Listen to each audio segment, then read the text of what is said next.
Well, hello and good morning, class 12th. I'm going to take up Aunt Jennifer's Tigers today.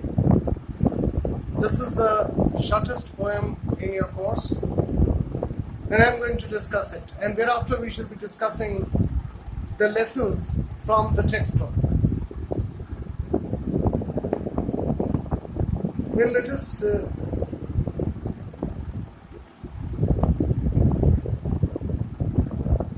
talk about this Adrienne Reach. 1929, she was born in Baltimore, Maryland, USA. She's widely known for her involvement in contemporary women's movement as a poet and theorist. As a poet, she was connected with women's movements. It means that she fought for women's rights or for the equality of women. Now, she has published 19 volumes of poetry, 3 collections of essays and other writings. A strong resistance to racism and militarism. Racism means when a human being works towards other races or discriminates against other races, that is what is racism. And militarism. Militarism means against war. Such people are called pacifists. P-A-C-I-F-I-S-T. Pacifists. And through her work, the poem Aunt Jennifer's Tigers addresses the constraints. Constraints means limitations, boundaries of married life a woman experiences. You see, this poem talks about the constraints of married life that a woman faces. Well, friends, even the Victorian poet Alfred Lord Tennyson also saw the women with contempt, perhaps, because if we read his lines, that the man is for the field and woman is for the hearth. Hearth here means, hearth otherwise is a fireplace, but hearth here means चूल्हे चौके के लिए, for kitchen purposes or domestic purposes. तो man is for the field, यानी कि इंसान आदमी तो बाहर के लिए है, for the field, and woman for the hearth. औरत जो है चूल्हे चौके के लिए. और man is to command and woman is to obey. All else confusion. This is what the Victorian poet Lord Tennyson said. You can imagine the mentality of the masses of earlier times. Although in India, you see, women were respected, they were educated, they were scholars, etc. Although there came a period when they were suppressed also. But anyway, we are going to talk about this poem Aunt Jennifer's Tigers. And they are symbolic of that suppressed life. No, they are not symbolic. Aunt Jennifer herself is a symbol of suppressed domestic life that she lived. And on the other hand, these tigers, because they jump around, they are playful, they are full of spirits, they are daring. So Aunt Jennifer finds a kind of let out of her emotions through these tigers. She expresses herself through weaving the images of these tigers. Now, friends, I'll go through the poem and we'll discuss the words, etc., that are used here. Please be particular about using them. Now, Aunt Jennifer's Tigers prance. Although you see, prance means when the front legs of any animal are raised up or lifted up. That is what is called prance. You must have seen the horse also, when it is not ready to walk plainly on the surface of earth, it jumps and stands on its hind legs, on the rear legs. So that is prance. But here, prance across a screen here means jumping around, means horsing around. Across a screen means they are going this way and that across a screen. Actually, you see screen here might be the symbol of the canvas that is put before the aunt, on which she is weaving with her needle, ivory needle, and that we shall read later. So Aunt Jennifer's tigers prance across the screen means they are playful. They are playfully running here and there on a screen. The screen is the canvas. And bright topaz citizens. Bright. They are bright topaz citizens. They are denizens. Topaz. Topaz is yellow in color, that is a gemstone. And denizen. Denizen is a word for either humans or for animals. Means it is used for both of them. For the people or the animals living in a particular area. That is, means inhabiting a particular area. That is what such kind of people are called denizens, or animals are also called denizens. So bright topaz denizens means bright yellow.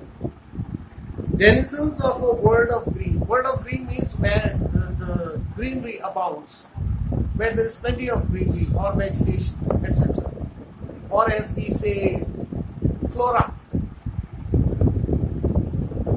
They do not fear the men beneath the tree. Actually, they are not fearful of the men beneath the tree. Where are the men beneath the tree? They are also painted on the canvas. Not painted, woven on the canvas or knitted on the canvas. They do not fear the men beneath the tree. They pace. Pace means speedily walk. They pace in sleek, chivalric certainty. Sleek otherwise is glossy or smooth or shiny, fine. But here sleek, chivalric certainty. Chivalric certainty here is brave confidence. With brave confidence they are walking. So with sleek, chivalric confidence they are walking. And Aunt Jennifer's fingers are fluttering through her wool.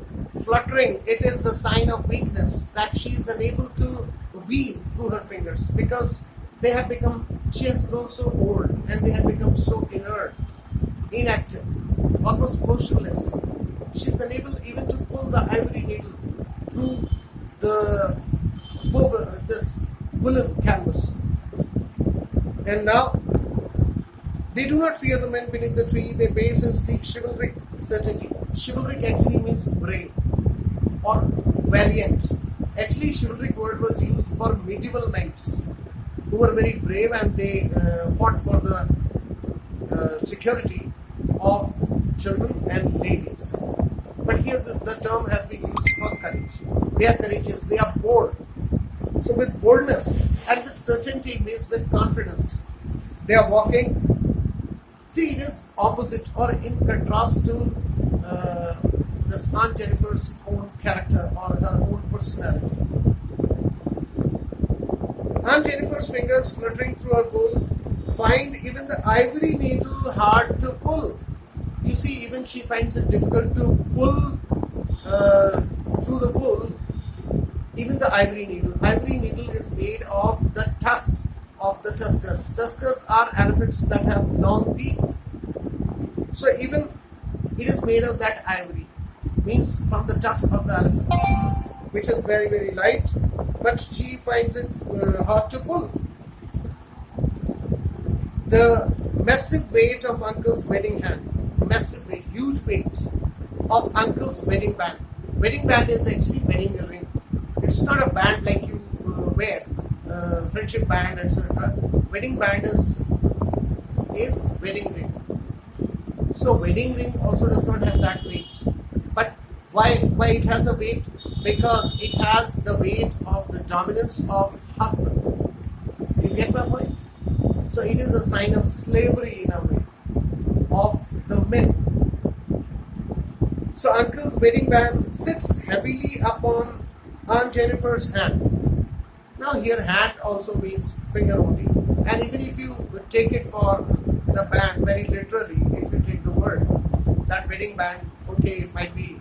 If you think that it is worn on the wrist also, then also you see it is heavy, not because of its weight. It is heavy because of Aunt Jennifer's domestic life, or the life that she lived in, means which was full of slavery and suppression.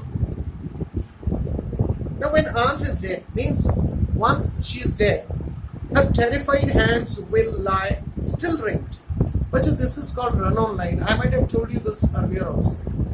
And in literature, it is also called enjambment. Enjambment. That is also a figure of speech. So, this is enjambment or run-on line. Run-on line means where the sense of the line does not end with the end of the line.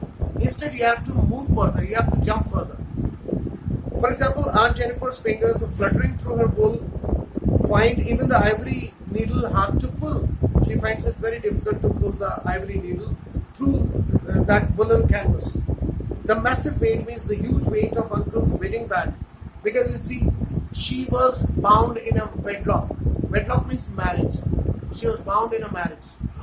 And on that account, she feels the heaviness of that marriage band. It sits heavily upon Aunt Jennifer's hand just because she feels the suppression of the married life. And when Aunt is dead, her terrified hands will lie still ringed, means will lie still covered, will lie still wrapped with ordeals. Ordeals means hardships, tough times. She was mastered by. You see, she will still remain bound to her husband's wishes, to her husband's suppression, or of course you see is also the suppression given from the tradition or from the society. The tigers in the panel that she made will go on prancing, but the tigers will remain always on their own free will. They'll jump about, they'll run about, they'll horse around, and they'll be leading their lives playfully. This is what Aunt Jennifer feels, and this is what she feels. And in this way, she gives a let out to her pent-up feelings or pent-up emotions. Pent-up emotions are those emotions that we keep within ourselves and we find it difficult to express them. So they are called pent-up feelings or pent-up emotions. So she has so many pent-up emotions. She is nearing her death, but she's bound by that marriage band that she is still wearing, and the band will go to her grave also, and she will always remain a slave to that married life. But the tigers that she has created has found the true spirit of this lady who herself perhaps wanted to be a tigress, and in that way she has created something that could give her pent-up feelings an explosive expression. Well friends, here we come to the end of this poem, and this is the shortest poem in your course. And let us discuss a little bit about the question answers herein. For example, what is Aunt Jennifer's death symbolic of? Okay, it is symbolic of the oppression that the females suffer in the society, and it goes down fighting gender suppression. And there are so many misogynists also, but I'm just introducing this word to you. Misogynists are those people who hate women, although it is not a matter of that. Instead, it is actually through the customs and traditions and rites and rituals that the women are bound in most societies by the male domination. Now you see, what was Aunt Jennifer terrified of? Aunt Jennifer was terrified of male dominance and suppression. And then ringed with ordeals. Ringed with ordeals means unpleasant experiences which she is clinging to physically and mentally, even to this day when she is going to die soon. Now Aunt Jennifer's,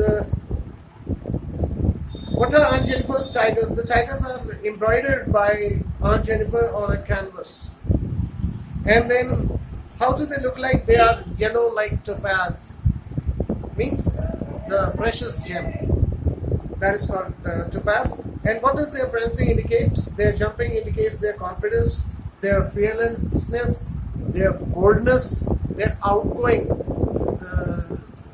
free will. And denizens of the world of green, I had already told you that they are the natural inhabitants of the forest, and the animals or the people living in a particular area that is meant for them, or they are the inhabitants of that place. Such people are called the denizens of that particular place. I hope this is enough for the day, and I hope you would have understood the poem very well. And hereafter, we shall be switching over to the text in prose, and I shall be taking up this time chapters word for word. It is not word to word or word by word as it is mostly spoken. Grammatically correct expression is word for word. So we shall be discussing them word for word soon after this. I hope you must have understood the poem, and otherwise reread it and try to sink in the idea. And the entire poem does not hold any idea except that of suppression of women and women's desire to come out of all this traumatic experiences of hers in her lifetime. Thank you so very much.